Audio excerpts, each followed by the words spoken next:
Hello to my math 098 students. This is your instructor, Mrs. Thomas, and I'm going to do section 2.2. I'm going to do it a little bit differently. I am going to upload it to YouTube so that you will have an opportunity to rewind the video as well as watch it at your leisure. On tomorrow, I have a parent conference at 2:45, so I will be logged in with you, but I do have a parent conference, so I want to ensure that you get the full lesson from me. So section 2.2 starts on page 93 in the text, and we are going to start. We did a little bit in 2.1 already, so this is solving more linear equations, so more of what we've already been doing or accustomed to. Okay, so the first example says solve, and it will be helpful if you took notes. That would help you so that when you do log on to WebAssign, you will already have your notes in front of you. Negative 12x plus 5 equals 17. What we talked about last week, the first step is always we want to move the inverse of positive 5 over underneath 17. So the inverse of positive 5 is negative 5. Okay, on both sides. These will cancel. 5 minus 5 is nothing. That's why they cancel, 0. Okay, bring down my negative 12x. Bring down your equal sign. And 17 minus 5 is 12. Well, your last step is I want to isolate the variable, meaning I want x, but I don't want the coefficient or the integer or number that is in front of it. So I want to divide negative 12 on both sides. This will cancel, leave me with the unknown, which is my x, which is my variable. And then 12 divided by a negative 12. Of course, we know 12 times 1 is 12. So this will be a negative 1 because a positive over a negative is a negative. So that answer is negative 1. Okay, let's try another one. You know I love examples.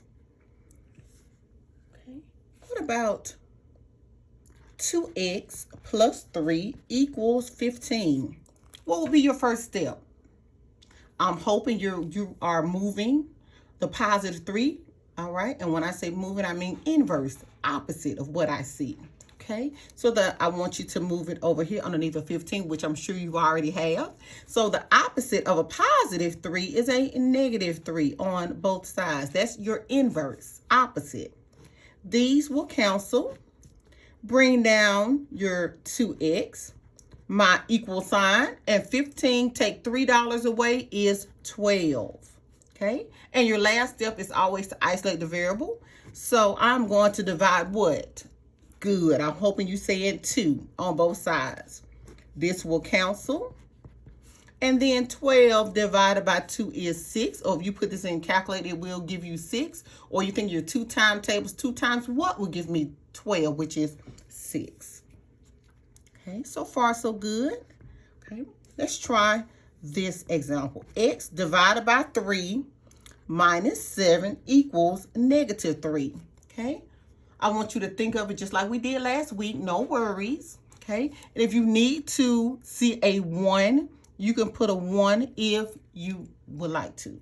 Okay, but first I want to move 7 over here, and I'm thinking of inverse, opposite. So the opposite of a negative 7 is a positive 7. Okay, which will cancel out. Okay, I'm going to bring down my x over 3 and a 1, just in case you may need to see it. It's fine, absolutely fine.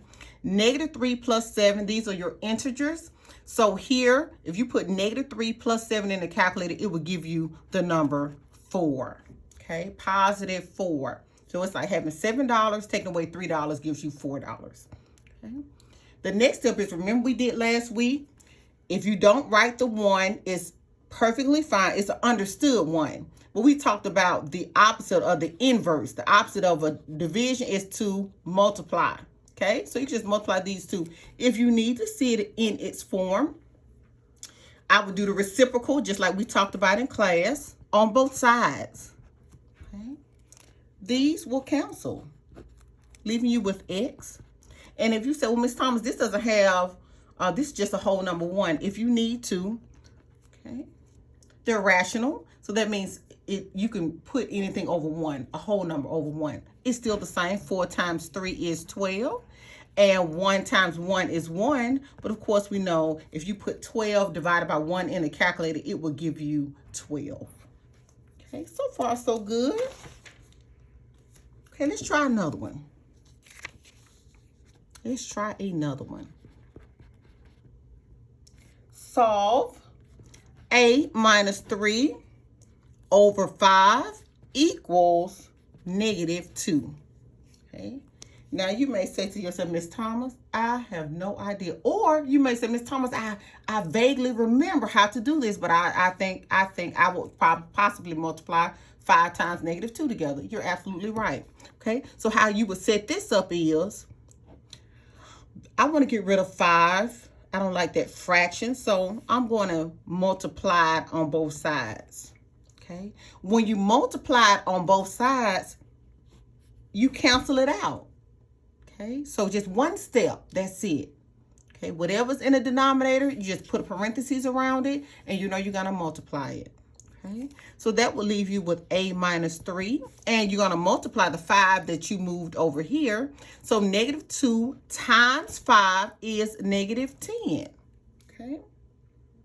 Then, of course, you know the routine. We want to move negative 3, which makes it the inverse of it, which is positive 3, to both sides. Okay. Bring down your variable a, your unknown a. And negative 10 plus 3, we're doing integers. So if you put negative 10 plus 3 in a calculator, it would give you a negative 7.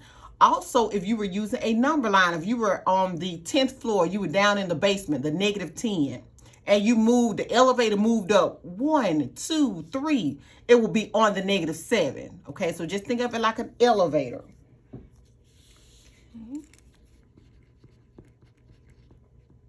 Let's do one more just in case. You know I love examples. X minus 7 over 3 equals 9. Okay. Same method. If I have the denominator is 3 and I want to get rid of it, we're going to multiply both sides by 3.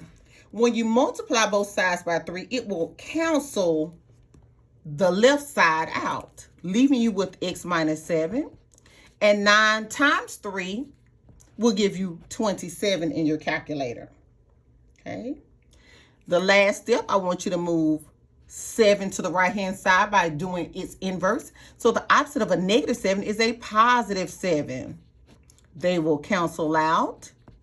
And you have 27 plus 7 is 34. So $27 plus 7 more dollars is $34. Okay, so far so good. Okay. Let's try another one. Okay. All right. What if I gave you 3x over 4 plus 2/3 equals negative 7? Don't be alarmed. Don't worry. We're going to get you through this. First, let's start off by putting this over 1, since it seems that the whole equation has nothing but fractions in it. So let me put it on negative 7 over 1. Okay. Next, we still want to move 2/3 to the right-hand side, and I still want to use the inverse. So the opposite of a positive 2/3 is a negative 2/3, which will cancel. Okay, so I want you to visualize this. Now, this is, let me just bring everything down so you will be able to see everything we are working with. Okay, now, before I can move and do anything with this 3 over 4, I need you to help me by finding a common denominator, meaning you can't do negative 7 minus 2 is negative 9 and 1 plus 3 is 4. You have to find a common denominator, especially when the bottom numbers are not the same. Well, Ms. Thomas, where I'm finna get this common denominator from? I want you to think of your timetables. Think of your 1 timetables, and you don't have to write them. Okay, 1 times 3, 1 times 4. Okay. All right. Now let's look at 3s. I don't know why to put that. 3 times 1 is 3. Oh, right here. I can stop. 1 times 3 is 3, and 3 times 1 is 3, just by my timetables. Okay. So here I need you to help me fill in the blanks. Fill in the blanks, please. So I want you to think of your 3 timetables. 3 times what is 3? Okay, 1, good. Take that same times 1 here to your numerator, here to the top. 2 times 1 is 2. We're going to do the same thing for the 1 and the 3. I'm thinking of my 1 timetables. 1 times what would give me 3? 1 times 3 is 3. Take that same times 3 to your numerator, to the top. -7 times 3 in your calculator will give you a -21. Okay, so far so good. Okay, so just looking here, my denominator, you always leave your denominator alone, but now I need you to help me do -21, and the minus sign was here already. So -21 minus 2 in your calculator should give you -23. Y'all go back and make sure I did that correctly. I'm sure I did, but you know, I like for you to go back and, you know, double check me just to make sure your teacher on the right track. Okay, so now I have the -23 over 3. I can bring down my 3x over 4. Okay, so this is what I'm looking at right here. So let me bring this down here so you'll be able to see it like a clean slate. Okay, well, I want x, but I don't want 3 over 4. So I need you to do the reciprocal. I need you to do a keep, change, flip that you always talk about. That 4/3. Flip it over. It's called the reciprocal. Okay, these will cancel out when you start using a reciprocal, because you want x to be all by itself. Okay, now we can multiply 23 times 4, -23 times 4. Okay, negative, where's my negative? Nope, that's not my negative. 3 times 4, okay, is -92. Okay, and 3 times 3 is 9. Absolutely, you have it absolutely right. So now I'm thinking about, okay, well, can I reduce it? I'm thinking about, okay, 3 will go into 9, but 3 will not go into 92. And if I try to put that in the calculator, it's going to give me a decimal. Okay, so I would just leave my answer is -92 over 9. I would just leave it. And the reason why I wanted to record is because I want you to be able to go back, rewind it, look at it again as you do it, because oftentimes I know that, you know, we're on A, you're not writing notes. So I just wanted to make sure I got that in as much as possible. But one more, just bear with me. You know, I like to give you lots and lots of examples. All right, let's try one more. Okay, because sometimes you may not get it that first time, but that second time, you know exactly what to do. 2x over 3 minus 4/5 equals 3. All right, so I'm hoping you are already calculating your first step. I'm going to put this over 1. If you did that, that's the perfect first step. Next, I want you to use the inverse and move 4/5. All right, and what sign should we use? What's the opposite or the inverse of -4/5? Good. +4/5. These will cancel when you do that. Okay. Next, I need you to help me find a common denominator. Do your 1 timetables and your 5 timetable and tell me what they have in common. And you don't have to write them. You know, I'm extra. You know, I have to make sure you see exactly where I'm getting my answers from, because I don't want you to think I'm just making it up. All right. Whoa, I can stop. Look at this.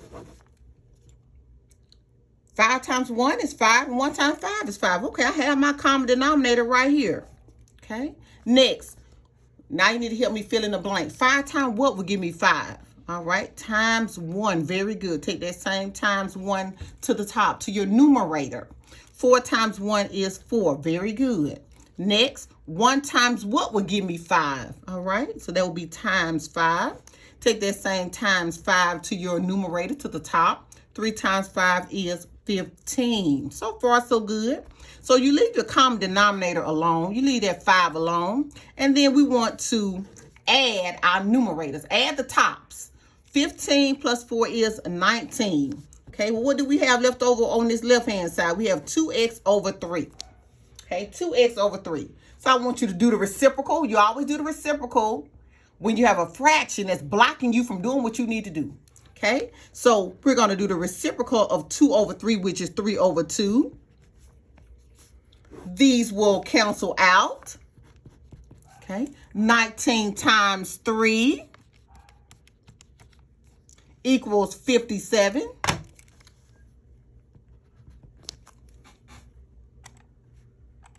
Recording in progress. Okay, so let me click on my volume.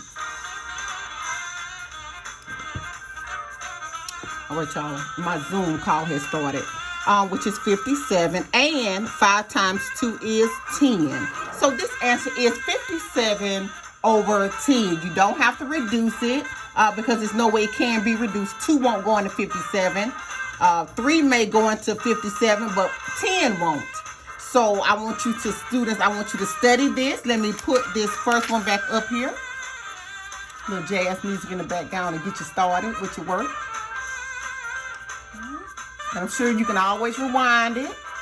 And that's what I want to do a little differently to see if that works better for those who are not taking notes but actually have an opportunity to look at the lesson after the fact. So again, I will log in at 2:30, but I will direct you to this video so that you can look at your lesson and then go from there on WebAssign. Have a great day, students.